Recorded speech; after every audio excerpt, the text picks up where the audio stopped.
안녕하세요. ESF 관악지구 조민수 간사입니다. 3월 1일 일용할 양식 말씀은 열왕기상 11장 26절에서 43절까지의 말씀입니다. 솔로몬 왕은 자신의 왕권 말기에 하나님 앞에서 큰 죄를 범했습니다.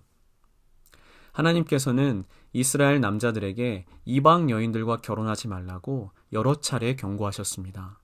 그 이유는 이방 여인과 결혼을 한 후 남편이 자신의 아내를 따라 이방신을 믿게 될 것을 우려하셨기 때문입니다. 그런데 안타깝게도 솔로몬 왕은 하나님의 경고를 무시하고 수많은 이방 여인을 자신의 아내로 삼았습니다. 그리고 결국 자신의 왕권 말기에 자신의 아내들이 믿던 여러 우상들을 적극적으로 섬기기 시작했습니다. 하나님은 이 모습을 보시며 33절에서와 같이 솔로몬이 나를 버렸다 이렇게 말씀하셨습니다. 그래서 하나님은 솔로몬과 이스라엘 백성들의 죄악으로 인해 경고와 심판을 하십니다. 하나님의 경고와 심판은 바로 이스라엘을 둘로 나누는 것이었습니다. 하나님은 이 심판을 수행하고자 여로보암이라는 사람을 선택하십니다. 여로보암은 솔로몬도 인정할 만큼 훌륭한 사람이었습니다. 그래서 성경은 그를 가리켜 큰 용사 이렇게 기록하고 있습니다. 하나님은 선지자 아히야를 통해 여로보암에게 이스라엘 12지파 중 10지파를 주시겠다고 말씀하십니다. 그리고 다윗이 왕이 될 때와 마찬가지로 하나님은 여로보암에게 한 가지 조건을 내것입니다. 그것은 하나님의 명령을 지키고 따르는 것이었습니다. 여로보암이 10지파를 이끄는 왕이 되어 하나님의 말씀에 순종할 때 하나님은 여로보암의 후손들을 견고하게 세우시겠다고 말씀하십니다. 하지만 안타깝게도 북이스라엘 왕으로 세워진 여로보암도 시간이 흘러 솔로몬처럼 이방신을 섬기며 하나님을 버리게 됩니다. 사실 우리가 잘 아는 것처럼 솔로몬은 누구보다 하나님을 잘 믿는 자였고 여로보암도 처음에는 하나님을 잘 따르던 큰 용사였습니다. 그런데 이들은 시간이 흐르면서 그 마음이 변하게 되었습니다. 사실 우리도 이들처럼 변질될 수 있습니다. 우리도 솔로몬과 여로보암처럼 처음에는 하나님을 신실하게 믿고 따랐지만 시간이 흐르면서 하나님을 버리게 되는 인생을 살 수도 있습니다. 하나님을 믿었던 이들이 하나님을 이렇게 버리게 되었던 이유는 무엇이었을까요? 하나님이 계셔야 할 자리에 다른 무엇인가가 들어왔기 때문입니다. 하나님이 왕으로 계셔야 할 우리의 마음에 다른 것이 들어와 왕이 되었기 때문입니다. 아마도 솔로몬에게는 많은 여인과 지내고 싶은 탐욕과 쾌락이 그의 왕이 되었을지도 모릅니다.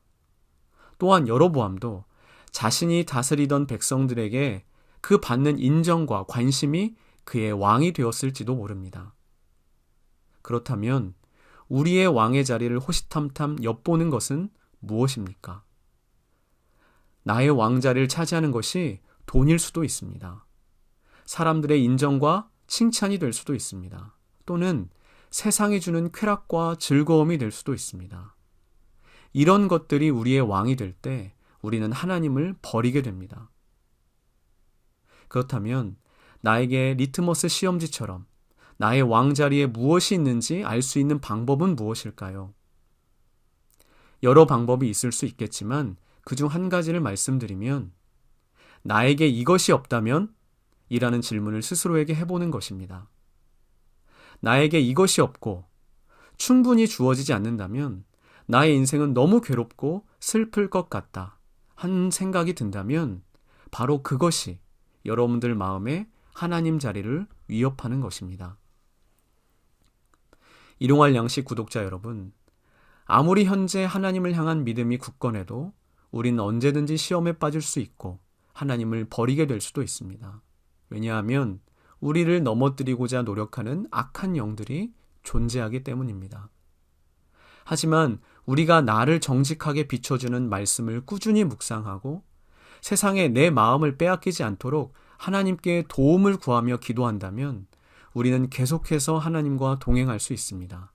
그리고 하나님과 동행하면서 하나님이 주시는 복과 은혜들을 풍성히 누리며 살 수 있습니다. 일용할 양식 구독자 여러분, 우리 인생에 하나님과 동행하는 것만큼 소중하고 값진 것은 없습니다. 아무리 세상의 돈과 명예와 쾌락이 좋아 보여도 그것은 우리를 영원토록 만족시켜 줄 수 없습니다. 우리를 온전히 그리고 영원토록 만족시켜 주는 분, 우리에게 참된 위로와 힘을 주는 분은 오직 하나님 한 분뿐이십니다. 오늘도 나의 왕자를 위협하는 것은 없는지 나의 마음의 중심을 꼼꼼하게 돌아보시기를 바랍니다. 그리고 나의 왕자를 위협하는 것이 있다면, 혹은 이미 나의 왕 자리에 앉아 있는 것이 있다면 하나님 앞에서 철저히 회개하며 돌이키시기를 바랍니다. 그렇게 할 때 하나님은 여러분의 왕이 되셔서 세상이 줄 수도 없고 알 수도 없는 그 평안과 기쁨을 넘치게 부어주실 것입니다.